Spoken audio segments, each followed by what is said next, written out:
Hai, balik lagi di Ane Movie bersama Oga Dev. Dan kali ini gue akan ngebahas tentang anime, sesuatu yang mungkin kalian suka. Nah, siapa nih yang di sini penggemar anime dan setia untuk ngikutin seri-seri anime? Gue sepenuhnya respect untuk kalian yang masih ikutin sampai sekarang. Banyak soalnya beberapa yang udah hijrah ya.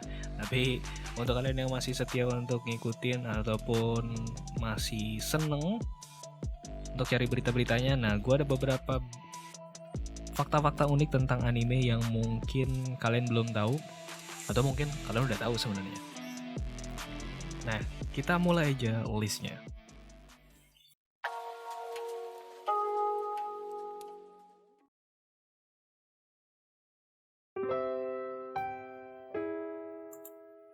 Yang pertama, sebagai penyumbang salah satu film animasi terbesar di dunia. Nah, kita sudah tahu ya bahwa anime itu memang tiap tahunnya banyak banget yang dirilis. Dan kita nunggu-nungguin juga karena idenya selalu unik-unik gitu. Nah, kita sama-sama tahu Jepang adalah salah satu industri animasi terbesar di dunia. Ini dilansir dari bacaterus.com. Hal ini diungkapkan dari data yang dikeluarkan oleh Organisasi Perdagangan Luar Jepang pada tahun 2014 yang mengungkapkan bahwa anime atau TV acara Jepang itu menyumbang sekitar 60% dari keseluruhan acara hiburan di dunia. Bayangin, di dunia. Jadi setiap negara itu udah pasti ada film anime atau enggak acara-acara Jepang di televisinya mereka gitu, atau di bioskopnya mereka. Dan ini diungkap dari data 60% tadi. Bahkan bisa kita lihat juga pertumbuhan dubber di Jepang itu gila-gilaan. Ini ada sekitar 130 sekolah dubber yang berdiri di seluruh Jepang. 130. Makanya itu kita pernah dengar berita banyak dibutuhkan dubber-dubber di Jepang. Nah, itu untuk lo yang suka voice over gitu kan, atau voice talent, atau lo dubber gitu, lo bisa ngelamar di sana. Tapi yang lo pastiin adalah lo bisa bahasa Jepang dan ya saingan lo banyak ini karena ada 130 sekolah. Itu muridnya ada berapa gitu. Artinya memang industri ini emang gila-gilaan, bahkan bisa menyaingi sekelas Bollywood, Hollywood gitu. Atau film-film Hong Kong gitu kan. Cuma dari animenya saja.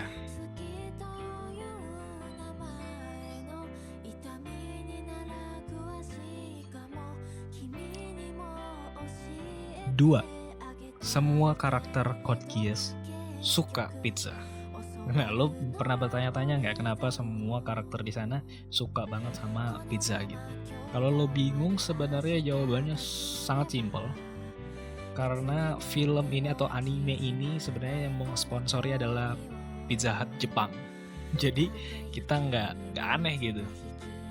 Dan kita bisa melihat beberapa logo Pizza Hut itu selalu nempel di majalah, di meja gitu, ada kotak pizza gitu. Itu jadi wajar-wajar aja. Tapi di versi bahasa lain atau versi internasionalnya itu nggak ada, dihapus karena berhubungan dengan lisensi hukumnya gitu kan. Jadi nggak bisa gitu. Dan ini wajar-wajar aja gitu. Padahal orang Inggris nggak semuanya suka pizza gitu, aneh aja gitu kan. Ya jawabannya sesimpel itu sebenarnya, karena Pizza Hut Jepang yang mensponsori anime ini, makanya semua karakternya suka dengan pizza. Itu dia.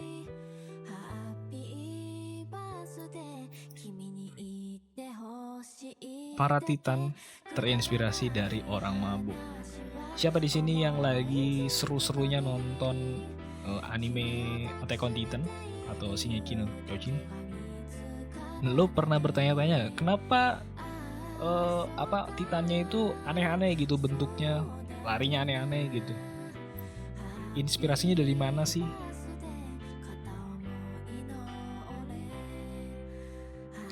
Nah, dalam sebuah acara TV Jepang yaitu ZIP, di mana Hajime Isayama mengungkapkan bahwa salah satu karakter monster paling menakutkan dalam anime ini terinspirasi dari seseorang yang dia temui di salah satu warnet di Jepang yang sedang mabok gitu kan. Nah, karena itulah kalau lo perhatiin Titannya itu suka random dan aneh-aneh bentuknya gitu. Nah, salah satunya ya gara-gara terinspirasi dari orang mabok tadi gitu, dimana Isayama mengungkapkan ia kesulitan berkomunikasi dengan orang mabok ini sehingga ia terinspirasi untuk membentuk karakter Titans dari orang mabok. Lagian juga si Isayama itu aneh banget, orang mabok mah jangan diajak ngobrol, tinggalin aja ya nggak? Orang mabok dia ajak ngobrol mah paling nyeritain tongkrongannya. Jangan macem-macem lo sini lo gak kenal no, lo tanya no anak Ciki nih no siapa Bang Oleh no. Jagoan sini lo, yang macem-macem lo. Udah mending cabut gitu kan, dibanding nyari perkara. Ini orang mabok gitu. Ini Titan lagi, udah nggak punya kelamin, bawa alkohol. 4. Muncul dengan 50 warna baru dalam anime Akira. Nah, ini salah satu pencapaian juga yang ditorehkan oleh anime, di mana anime Akira ini mengubah persepsi orang barat terhadap tayangan ramah untuk anak-anak di tahun 1989. Dimana kita tahu bahwa film animasi atau film kartun itu biasanya diperuntukkan untuk anak-anak. Hingga sekarang sih, kalau di barat itu masih gitu. Kayak Disney atau Cartoon Network gitu kan, Pixar gitu-gitu masih diperuntukkan untuk anak-anak gitu. Nah, di tahun 1989 ini, melalui salah satu anime Akira, memperkenalkan sebuah cerita yang cukup berbeda, cukup dalam, dan bisa dibilang ini diperuntukkan untuk anak remaja ke atas gitu. Ya, juga cukup berat gitu. Secara cerita gitu, nggak friendly untuk anak-anak lah, istilahnya kayak gitu. Dimana Akira di sini juga menorehkan sekitar 2.212 adegan dengan 160.000 gambar, dimana ini 2-3 kali lipat dari rata-rata adegan dalam gambar film anime. Jadi ini anime pertama yang begitu besar gitu di tahun 1989 ya. Jangan dibandingin sama sekarang, kayaknya sih udah dikesusul ya sama Naruto dan One Piece ya kan. Ya, itu capek ya kita ya. Nah, dimana di sini anime ini menggunakan sekitar 327 warna. 50 warna diantaranya hanya khusus untuk anime ini. Salah satu masa di mana anime itu cukup jaya karena gambarnya dan warnanya yang variatif, dan juga karena banyaknya warna itu mereka yakin untuk menghadirkan setting di malam hari, di mana semua film animasi baik anime atau kartun itu menghindari gambar-gambar malam hari karena kekurangan referensi warna. Nah, karena mereka punya sekitar 327 warna, akhirnya mereka berani untuk menampilkan setting di malam hari. 5. Mendapatkan penghargaan Academy Award. Nah, di mana anime pertama yang mendapatkan sebuah penghargaan dari Academy, biasanya kalau kita lihat Disney, Pixar, dan itu aja ya dari dulu kan. Nah, ini di tahun 2003 Spirit Away atau dengan nama asli Sentu Chichihiro no Kamikakushi memenangkan penghargaan Academy Award ke-75 sebagai animasi terbaik di tahun 2003. Sayangnya pada saat itu sutradara dari film ini atau anime ini, Hayao Miyazaki, tidak menghadiri acara tersebut karena menentang perang terhadap Irak yang pada saat itu kita tahu di tahun 2013 Amerika lagi perang sama Irak di masa kepemimpinan George Bush ya, kita tahu. Death Note dilarang tayang di China. Nah, kalau ngomongin China atau Tiongkok, ya kita tahu lah negara ini selalu sering sekali memblokir dan melarang beberapa produk gitu. Cukup ketat di sana. Apapun produk yang biasanya kita lihat di negara kita, banyak sekali yang dilarang di sana, seperti Google, YouTube, yang lain-lain gitu kan, banyak gitu. Tidak terlepas juga dengan anime. Anime juga banyak yang dilarang. Salah satunya High School of the Dead, Attack on Titan, Psycho-Pass itu dilarang di sana. Pokoknya berbau kekerasan itu dilarang di sana. Tapi yang unik ini Death Note.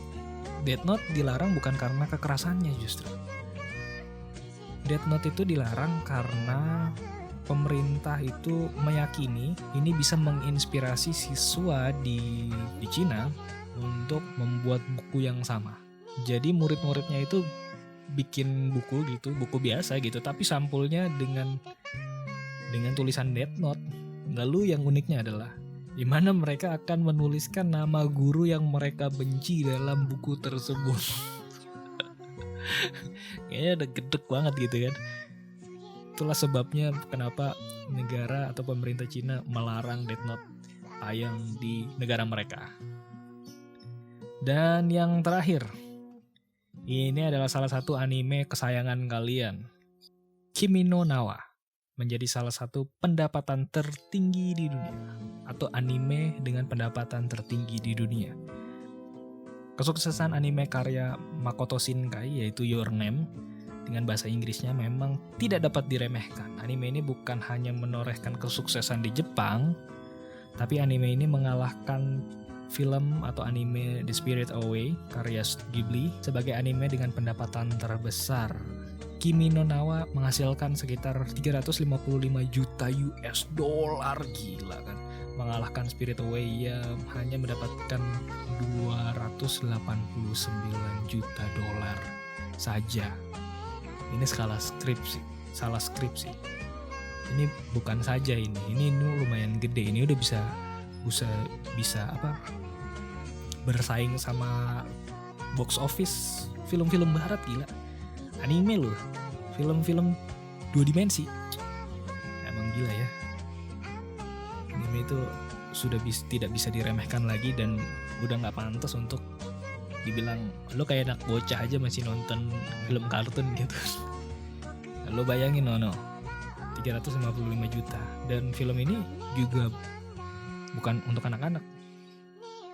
Ya cukup berbanggalah kita, siapapun penggemar Makoto Shinkai dan para penggemar anime di seluruh dunia, seluruh Indonesia. Itu adalah fakta-fakta tentang anime yang mungkin bisa gue share di sini. Dan pastinya nanti di tahun baru 2021 masih banyak lagi film-film anime yang lu tunggu. Jadi jangan lupa untuk di-subscribe dan di-like videonya. Tunggu video-video berikutnya. Oke, bye-bye.